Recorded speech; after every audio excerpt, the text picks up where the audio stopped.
ఏపీలో కూటమి ప్రభుత్వం 2 ఏళ్లు పూర్తి చేసుకున్న సందర్భంగా ముఖ్యమంత్రి చంద్రబాబు నాయుడు ఎక్స్ వేదికగా స్పందించారు. గత ప్రభుత్వం సవాళ్లు, సంక్షోభాలు, సమస్యలను వదిలి వెళితే అన్నింటినీ అధిగమిస్తూ సుపరిపాలనను అందిస్తున్నామన్నారు. 2 ఏళ్ల పాలనను పూర్తి చేసుకున్న సందర్భంగా రాష్ట్రాభివృద్ధిలో సహకరిస్తున్న ప్రధాని నరేంద్ర మోదీ కేంద్ర ప్రభుత్వానికి ధన్యవాదాలు తెలియజేశారు.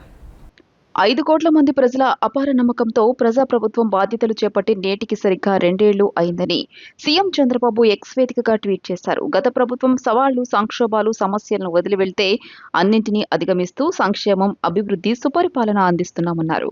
అధికారాన్ని బాధ్యతగా తీసుకుని పనిచేస్తున్నామని తెలిపారు. ప్రతి పౌరుడిని, ప్రతి కుటుంబాన్ని, ప్రతి వర్గాన్ని గెలిపించడమే అజెండాగా పనిచేస్తున్నామన్నారు. వారి ఆశలు, ఆకాంక్షలు నెరవేరుస్తూ రాష్ట్ర భవిష్యత్తుకు బాటలు వేస్తున్నామని చెప్పారు. 2 ఏళ్ల పాలనలో పూర్తి చేసుకున్న సందర్భంగా రాష్ట్రాభివృద్ధిలో అడుగడుగునా సహకరిస్తున్న ప్రధాని నరేంద్ర మోదీ కేంద్ర ప్రభుత్వానికి ప్రజల తరపున ధన్యవాదాలు చెబుతున్నానని తెలియజేశారు. అటు కేంద్ర ప్రభుత్వ సహకారం, ఇటు ఉప ముఖ్యమంత్రి పవన్ కళ్యాణ్ భాగస్వామ్యంతో స్వర్ణాంధ్ర దిశగా అడుగులు వేస్తున్నామని చెప్పారు. ఈ 2 ఏళ్ల ప్రయాణంలో అండగా ఉన్న రాష్ట్ర ప్రజలకు మనస్ఫూర్తిగా కృతజ్ఞతలు, ధన్యవాదాలు తెలుపుతున్నానని అన్నారు. రానున్న రోజుల్లో మరెన్నో అభివృద్ధి, సంక్షేమ కార్యక్రమాలు చేసేందుకు ప్రజల మద్దతు, సహకారం కోరుతూ జై ఆంధ్రప్రదేశ్ అంటూ సీఎం చంద్రబాబు ఎక్స్లో పోస్ట్ చేశారు. ప్రజాప్రభుత్వం 2 ఏళ్లు పూర్తి చేసుకున్న సందర్భంగా రాష్ట్ర ఐటీ, విద్యాశాఖ మంత్రి నారా లోకేష్ స్పందించారు. కూటమి ప్రభుత్వం ఈ 2 ఏళ్ల పాలనలో ప్రజల నమ్మకాన్ని 100% నిలబెట్టుకుందని ఆయన స్పష్టం చేశారు. రాష్ట్ర ప్రగతి, ప్రజా సంక్షేమమే ప్రథమ ప్రాధాన్యంగా తమ ప్రభుత్వం పనిచేస్తోందని తెలిపారు. రాష్ట్రంలో అభివృద్ధి వికేంద్రీకరణ జరుగుతోందన్నారు. అన్ని ప్రాంతాలకు ప్రగతి ఫలాలను సమానంగా పంచుతున్నామని వివరించారు. ఎన్నికల సమయంలో ఇచ్చిన హామీలను నెరవేర్చడంలో ప్రభుత్వం చిత్తశుద్ధితో పనిచేస్తుందని మంత్రి నారా లోకేష్ గుర్తించారు. కూటమి ప్రభుత్వం ఈ 2 ఏళ్ల పాలనలో ప్రజల నమ్మకాన్ని 100% నిలబెట్టుకుందని ఆయన స్పష్టం చేశారు. కూటమి ప్రభుత్వం అమలు చేస్తున్న సూపర్ 6 పథకాలు రాష్ట్రంలో సూపర్ హిట్ అయ్యాయని ఆయన సంతోషం వ్యక్తం చేశారు. సీఎం చంద్రబాబు సమర్థ నాయకత్వం వల్లే ఇది సాధ్యమైందన్నారు. కూటమి పక్షాల మధ్య ఉన్న అద్భుతమైన సమన్వయంతో ప్రజాప్రభుత్వం సాఫీగా సాగుతోందని వెల్లడించారు. ఈ సుపరిపాలన ఇలాగే కొనసాగడానికి ప్రజల ఆశీస్సులే తమకు కొండంత బలమని మంత్రి నారా లోకేష్ పేర్కొన్నారు. శుక్రవారం కావడంతో విజయవాడ ఇంద్రకీలాద్రికి భక్తులు పోటెత్తారు. శ్రీ కనకదుర్గమ్మ అమ్మవారిని దర్శించుకునేందుకు భక్తులు భారీ సంఖ్యలో తరలివచ్చారు. ఈ రోజు ఉదయం 7 గంటల నుంచే భక్తుల ఆలయంలో భక్తుల రద్దీ నెలకొంది. రద్దీ పెరగడంతో సాధారణ భక్తులకు త్వరితగతిన దర్శనం కల్పించేందుకు అధికారులు చర్యలు తీసుకున్నారు. శుక్రవారం కావడంతో విజయవాడ ఇంద్రకీలాద్రికి భక్తులు పోటెత్తారు. ఉదయం 7 గంటల నుంచే ఆలయంలో భక్తుల రద్దీ నెలకొంది. భక్తులు భారీ సంఖ్యలో తరలిరావడంతో క్యూ లైన్లు అన్ని భక్తులతో కిటకిటలాడాయి. భక్తులు బారులు తీరి క్యూ లైన్లలో నిలబడి అమ్మవారిని దర్శించుకుని ఆశీస్సులు పొందారు. క్యూ లైన్లో ఉండే భక్తులకు ఎటువంటి అసౌకర్యం కలగకుండా అధికారులు అన్ని ప్రత్యేక ఏర్పాట్లు చేశారు. రద్దీ పెరగడంతో సాధారణ భక్తులకు త్వరితగతిన దర్శనం కల్పించేందుకు అధికారులు చర్యలు తీసుకున్నారు. క్యూ లైన్లోనికి సామాన్య భక్తులకు అమ్మవారి దర్శనం అత్యంత వేగంగా, సులభంగా లభించేలా అధికారులు చర్యలు చేపట్టారు. వేసవి సెలవులు ముగియడం నేటి నుంచి విద్యాసంస్థలు పునఃప్రారంభం కావడంతో అమ్మవారి దర్శనం చేసుకుని సొంతూళ్లకు, విద్యాసంస్థలకు వెళ్లే విద్యార్థులు కుటుంబ సమేతంగా వచ్చి దుర్గమ్మను దర్శించుకున్నారు. దీంతో ఆలయ పరిసర ప్రాంతాలన్నీ భక్తులతో రద్దీగా మారాయి. వేసవి సెలవులు ముగిశాయి. ప్రభుత్వ పాఠశాలలు నేటి నుంచి పునఃప్రారంభమయ్యాయి. 50 రోజుల పాటు ఆటపాటలతో సరదాగా గడిపిన పిల్లలు స్కూల్ బాట పట్టారు. ఉదయాన్నే లేచి చక్కగా తయారై యూనిఫామ్ ధరించి భుజానికి బ్యాగులు తగిలించుకుని స్కూళ్లకు పయనమయ్యారు. కొత్త తరగతిలో కొత్త, పాత స్నేహితులను పరిచయం చేసుకుంటూ ఉపాధ్యాయులను గౌరవిస్తూ 2026-27 విద్యా సంవత్సరంలోకి విద్యార్థులు ఉత్సాహంగా అడుగుపెట్టారు. పాఠశాలలు పునఃప్రారంభం కావడంతో విద్యార్థులు, వారి తల్లిదండ్రులతో పాఠశాల ప్రాంగణాలు కళకళలాడాయి. ఉమ్మడి కృష్ణా జిల్లాలో ప్రభుత్వ, ప్రైవేట్ పాఠశాలలు మళ్లీ విద్యార్థుల సందడితో కళకళ్లాడాయి. 50 రోజులు వేసవి సెలవులు అనంతరం విద్యార్థులు తిరిగి బడిబాట పట్టారు. ఈసారి విద్యా సంవత్సరం ప్రారంభం మరింత ప్రత్యేకతను సంతరించుకుంది. విద్యార్థుల అభ్యాసాన్ని మెరుగుపరచడం, విద్యార్థులకు విద్యపై ఆసక్తిని పెంచడంతో పాటు పాఠశాలల నిర్వహణను సులభతరం చేయడం లక్ష్యంగా ప్రభుత్వం పలు వినూత్న సంస్కరణలను అమలు చేస్తూ కొత్త విద్యా సంవత్సరానికి శ్రీకారం చుట్టింది. ఎన్టీఆర్ జిల్లాలోని 20 మండలాల్లో 883 ప్రభుత్వ పాఠశాలలు ఉండగా సుమారు 80,000 మంది విద్యార్థులు ఉన్నారు.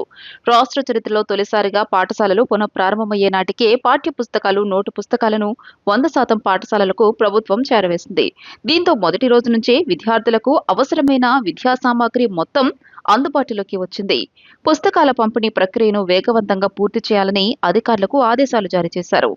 ఈ విద్యా సంవత్సరం నుంచి మధ్యాహ్న భోజనంలో సన్న బియ్యాన్ని అందించనున్నారు. అలాగే పరీక్షల సమయంలో విద్యార్థులు జవాబులు రాసేందుకు ప్రత్యేక మూల్యాంకన పుస్తకాలను ప్రవేశపెట్టారు.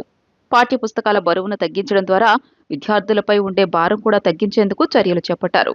ఉపాధ్యాయులు, విద్యాశాఖ అధికారులు నిర్వహించే వివిధ పనులను ఒకే వేదికపైకి తీసుకురావడానికి లీప్ యాప్ను అందుబాటులోకి తీసుకొచ్చారు. హాజరు, విద్యార్థుల వివరాలు, పాఠశాల నిర్వహణ వంటి అనేక అంశాలను ఈ యాప్ ద్వారా సులభంగా నిర్వహించే అవకాశం కల్పించారు. ప్రభుత్వం రాష్ట్ర వ్యాప్తంగా ఈ ఏడాది కొత్తగా దాదాపు 8,398 ఆదర్శ ప్రాథమిక పాఠశాలలను ఏర్పాటు చేసింది. ప్రతి తరగతికి ఒక ఉపాధ్యాయుడు ఉండేలా ప్రత్యేక చర్యలు తీసుకుంది. విద్యార్థుల సంఖ్య 60 లోపు ఉంటే ప్రధానోపాధ్యాయ పోస్టుతో పాటు 3 ఉపాధ్యాయులను నియమించనుంది. పాఠశాలలను మధ్యలోనే విడిచిపెట్టిన విద్యార్థులను తిరిగి విద్యాపాఠ పట్టించేందుకు ప్రభుత్వం ప్రత్యేక కార్యాచరణ ప్రణాళిక రూపొందించింది. గ్రామ స్థాయి నుంచి పాఠశాల స్థాయి వరకు ప్రత్యేక బృందాలు పనిచేసి డ్రాప్ అవుట్స్ ను గుర్తించి వారిని తిరిగి తరగతులకు తీసుకురావడంపై దృష్టి సారించనున్నాయి. కొత్త సంస్కరణలు, మెరుగైన వసతులు, విద్యార్థి కేంద్రిత విధానాలతో ప్రారంభమైన ఈ విద్యా సంవత్సరం రాష్ట్ర విద్యారంగంలో కొత్త మార్పులకు నాంది పలుకుతుందనే ఆశాభావం వ్యక్తమవుతోంది. గొడ్డలి ప్రభుత్వం విధ్వంసం చేసిన విద్యుత్ వ్యవస్థను చంద్రబాబు నాయకత్వంలో 2 ఏళ్లలో గాడిన పెట్టామని విద్యుత్ శాఖ మంత్రి గొట్టిపాటి రవికుమార్ తెలిపారు. జగన్ అమలు చేసిన ట్రూ అప్ విధానాన్ని ట్రూ డౌన్ చేసి చరిత్ర సృష్టించామన్నారు. గత 2 ఏళ్లలో ఒక్క రూపాయి కూడా విద్యుత్ ఛార్జీలు పెంచలేదని చెప్పారు. వచ్చే 3 ఏళ్లలో కూడా విద్యుత్ ఛార్జీల పెంపు లేదని ధైర్యంగా చెప్తున్నామని స్పష్టం చేశారు. వైసీపీ ప్రభుత్వ హయాంలో 9 సార్లు విద్యుత్ ఛార్జీలు పెంచారని మంత్రి గొట్టిపాటి రవికుమార్ విమర్శించారు. విద్యుత్ ఛార్జీలు తగ్గించి 13 పైసలు ట్రూ డౌన్ దిశగా చేసిన ఏకైక ప్రభుత్వం తమదని మంత్రి తెలియజేశారు. పీఎం సూర్యగర్ ద్వారా ఎస్సీ, ఎస్టీలకు 6 లక్షల ఉచిత సోలార్ కనెక్షన్లు ఇవ్వడమే లక్ష్యంగా పనిచేస్తున్నామన్నారు. విద్యుత్ ఉత్పత్తి పెంచి బయట నుంచి కొనుగోళ్లను గణనీయంగా తగ్గించామని తెలిపారు. సాంప్రదాయేతర ఇంధనం 160 జిగావాట్ లక్ష్యంగా అడుగు వేస్తున్నామన్నారు. ఆర్టీఎస్ఎస్ ద్వారా గ్రామీణ ప్రాంతాల్లో విద్యుత్ మౌలిక సదుపాయాల కల్పన జరుగుతోందన్నారు. ట్రాన్స్మిషన్ నష్టాలు, ఇబ్బందులు తగ్గించేందుకు పెద్ద ఎత్తున సబ్స్టేషన్లు, ట్రాన్స్మిషన్ లైన్లను ఏర్పాటు చేస్తున్నామని మంత్రి గొట్టిపాటి రవికుమార్ పేర్కొన్నారు. ఎస్సీ, ఎస్టీ అట్రాసిటీ చట్టం కింద కేసులు పెట్టేవారి ఎస్సీ హోదాను పరిశీలించాలని ఉపసభాపతి రఘురామకృష్ణరాజు కోరారు. ఇలాంటి కేసుల్లో ఫిర్యాదుదారుడి ఎస్సీ హోదాను పోలీసులు ధృవీకరించుకోవాలని పేర్కొన్నారు. ఈ మేరకు అన్ని జిల్లాల ఎస్పీలకు ఆదేశాలు జారీ చేయాలని డీజీపీకి ఆయన గురువారం లేఖ రాశారు.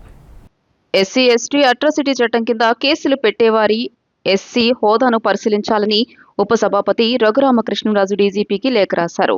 క్రైస్తవంలోకి మారిన వ్యక్తులు ఎస్సీ, ఎస్టీ అట్రాసిటీ చట్టాన్ని దుర్వినియోగం చేయకుండా నివారించేందుకు సుప్రీంకోర్టు ఇచ్చిన తీర్పులకు అనుగుణంగా ఈ చర్యలు తీసుకోవాలని విజ్ఞప్తి చేశారు. క్రైస్తవంలోకి మారిన వారికి ఎస్సీ హోదా ఉండదని, అట్రాసిటీ చట్టం కింద వారికి ఎలాంటి హక్కులు వర్తించవని పేర్కొన్నారు. ఈ చట్టం కింద ఎవరైనా కేసు పెడితే ఎఫ్ఐఆర్ నమోదు చేసే ముందు లేదా చేసిన వెంటనే అయినా సరే ఆ ఫిర్యాదుదారుడి ఎస్సీ హోదాను ధృవీకరించుకునేలా పోలీసులు ఆదేశించాలని లేఖలో రఘురామ కోరారు. క్రైస్తవ మతంలోకి మారిన వ్యక్తులు ఎస్సీ, ఎస్టీ అట్రాసిటీ చట్టం కింద దాఖలు చేసే కేసులను స్వీకరించకుండా చూడాలని విజ్ఞప్తి చేశారు. రాష్ట్ర పోలీస్ శాఖకు జాతీయ స్థాయిలో అరుదైన గౌరవం లభించింది. పాస్పోర్ట్ దరఖాస్తుల వెరిఫికేషన్ ప్రక్రియలో దేశంలో అత్యుత్తమ ప్రదర్శన కనబరిచినందుకు ఏపీ పోలీస్ శాఖకు 2025-26 సంవత్సరానికి కేంద్ర విదేశాంగ మంత్రిత్వ శాఖ institutional performance award for state police పురస్కారాన్ని ప్రకటించింది. ఢిల్లీలో ఈ నెల 19న విదేశాంగ శాఖ మంత్రి జయశంకర్ చేతుల మీదుగా ఈ పురస్కారాన్ని ప్రదానం చేయనున్నారు. పాస్పోర్ట్ సేవా దివస్ 2026 సందర్భంగా రాష్ట్ర పోలీస్ శాఖకు జాతీయ స్థాయి గుర్తింపు లభించింది. పాస్పోర్ట్ దరఖాస్తుల పోలీస్ వెరిఫికేషన్లో అత్యుత్తమ పనితీరుకు institutional performance award for state police IPASP పురస్కారం లభించింది. 2025-26 ఆర్థిక సంవత్సరంలో దేశవ్యాప్తంగా ఏపీ పోలీసులు అత్యుత్తమ పనితీరు కనపరిచారు. ఈ నెల 19న ఢిల్లీలో కేంద్ర విదేశాంగ మంత్రి జైశంకర్ చేతుల మీదుగా డీజీపీ హరీష్ కుమార్ గుప్తా పురస్కారం అందుకోనున్నారు. పాస్పోర్ట్ సేవా దివస్, ఆఫీసర్స్ కాన్ఫరెన్స్ కార్యక్రమాలకు ఏపీ పోలీస్ శాఖను ప్రత్యేకంగా ఆహ్వానించారు. డీజీపీ హరీష్ కుమార్ గుప్తాను కార్యక్రమానికి హాజరు కావాలని విదేశాంగ మంత్రిత్వ శాఖ ఆహ్వానం పలికింది. విజయవాడ తూర్పు నియోజకవర్గం మాజీ ఎమ్మెల్యే యలమంచిలి రవి జన్మదిన వేడుకలు నిన్న ఘనంగా జరిగాయి. మిత్రులు, సహచరులు, అభిమానులందరి సమక్షంలో కేక్ కట్ చేసి అందరికీ తినిపించారు. తనపై అభిమానంతో పుట్టినరోజు వేడుకలను జరిపిన సహచరులకు కృతజ్ఞతలు తెలిపారు. విజయవాడ పటమటలో శెట్టి ఆదినారాయణ ఆధ్వర్యంలో విజయవాడ తూర్పు నియోజకవర్గం మాజీ ఎమ్మెల్యే యలమంచిలి రవి జన్మదిన వేడుకలు నిన్న ఘనంగా నిర్వహించారు. ఈ వేడుకల్లో యలమంచిలి రవి పాల్గొన్నారు. వేద పండితులు వేద ఆశీర్వచనం చేశారు. అనంతరం యలమంచిలి రవి అందరితో కలిసి కేక్ కట్ చేశారు. మిత్రులు, సహచరులు యలమంచిలి రవికి జన్మదిన శుభాకాంక్షలు తెలియజేశారు. ఈ సందర్భంగా ఆయన మాట్లాడుతూ, మిత్రులు, సహచరులు అందరూ కలిసి ఈ కార్యక్రమాన్ని పెట్టారని, తనకు ఇటువంటివి ఇష్టం ఉండదని అన్నారు. అందరి బలవంతం మీద వేడుకల్లో పాల్గొనడం జరిగిందన్నారు. అభిమానులు, సహచరులు మాట్లాడుతూ, ప్రతి సంవత్సరం శెట్టి ఆదినారాయణ ఆధ్వర్యంలో పుట్టినరోజు వేడుకలు చేస్తున్నామన్నారు. 40 సంవత్సరాల నుంచి ఆయన వెనకాల తిరుగుతున్నామని, ఆయన చేసిన మంచి పనులు చెప్పలేకపోయామన్నారు. Krishnalanka retaining wall, Krishnalanka school, స్పా కాలేజీ కోసం ఆయన ఎంతో కష్టపడ్డారన్నారు.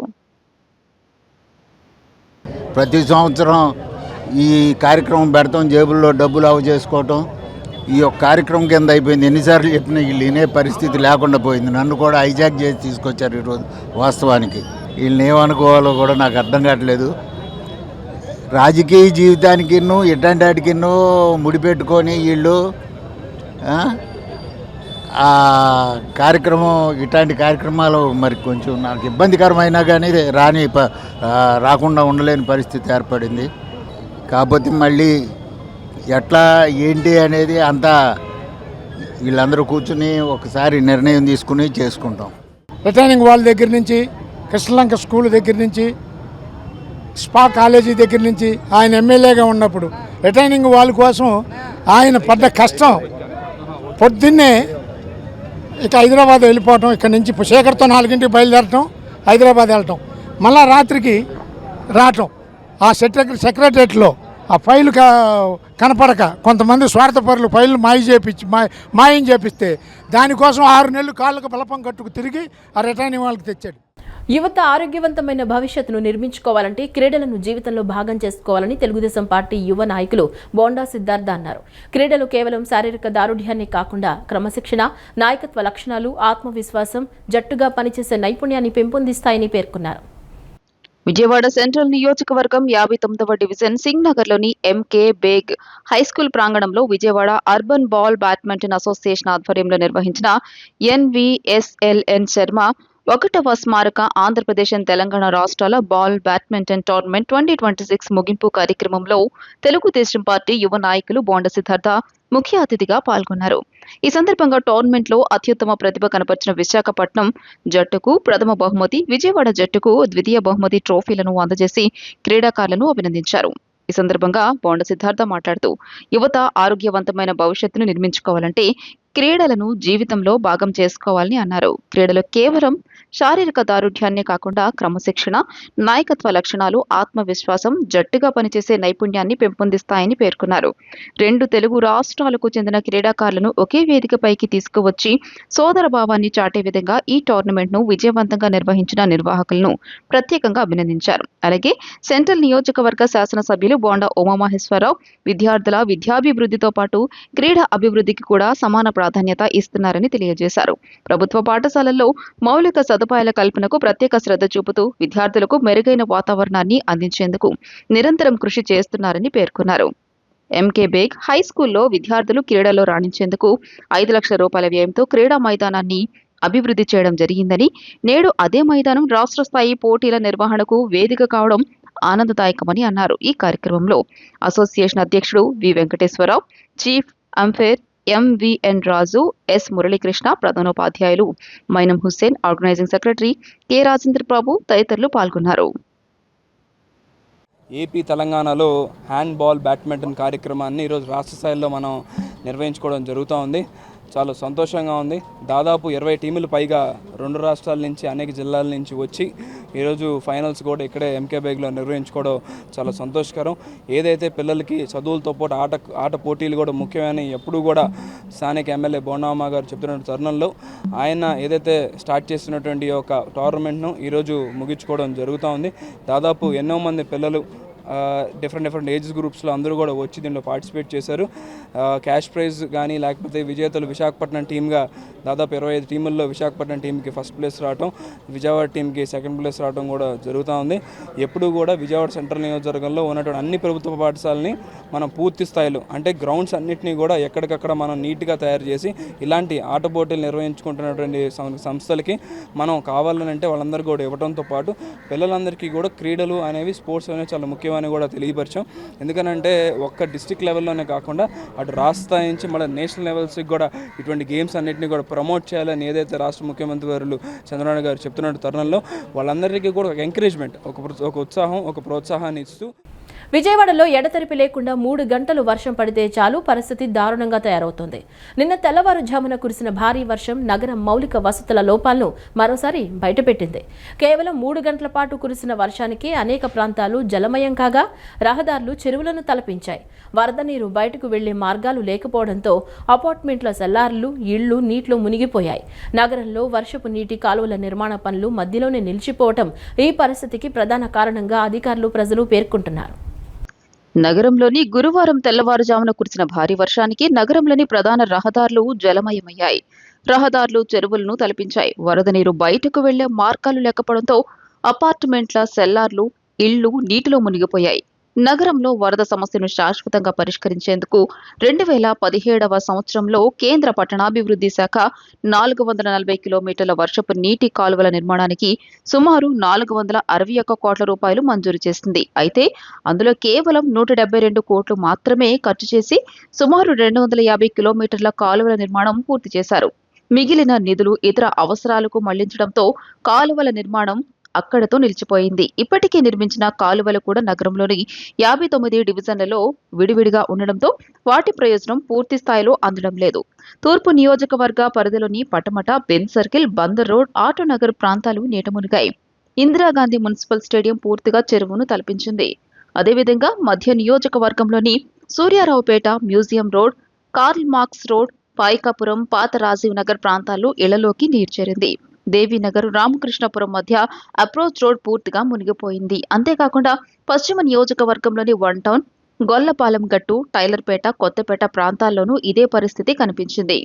నగరంలో వర్షపు నీటి కాలువలు సరిపడా లేకపోవడంతో పాటు ప్రస్తుతం ఉన్న మురుగు కాలువల నిర్వహణ కూడా సక్రమంగా జరగడం లేదనే విమర్శలు కూడా వినిపిస్తున్నాయి. వేసవి కాలంలోనే కాలువలలో పేరుకుపోయిన పూడికను తొలగించడం, అక్రమంగా నిర్మించిన ర్యాంపులను తొలగించడం వంటి చర్యలు చేపట్టాల్సి ఉన్నప్పటికీ అవి జరగలేదు. ఫలితంగా వరద నీరు కాలువల ద్వారా బయటకు వెళ్లకుండా రహదారులపైకి పొంగిపొర్లుతోంది. నిపుణుల అభిప్రాయం ప్రకారం డిపిఆర్లో ప్రతిపాదించిన మిగిలిన 190 కిలోమీటర్ల వర్షపు నీటి కాలువల నిర్మాణాన్ని పూర్తి చేసి ఇప్పటికే ఉన్న కాలువలను అవుట్ఫాల్ డ్రైన్లకు అనుసంధానం చేసినప్పుడే విజయవాడ నగరానికి వరద ముంపు సమస్య నుంచి శాశ్వత పరిష్కారం లభించే అవకాశం ఉంది. అప్పటి వరకు ప్రతి భారీ వర్షం నగరవాసులకు ఇబ్బందులను తప్పించలేనిదిగా మారే ప్రమాదం ఉంది. ఈ వార్తలు ఇంతటితో సమాప్తం. నమస్కారం.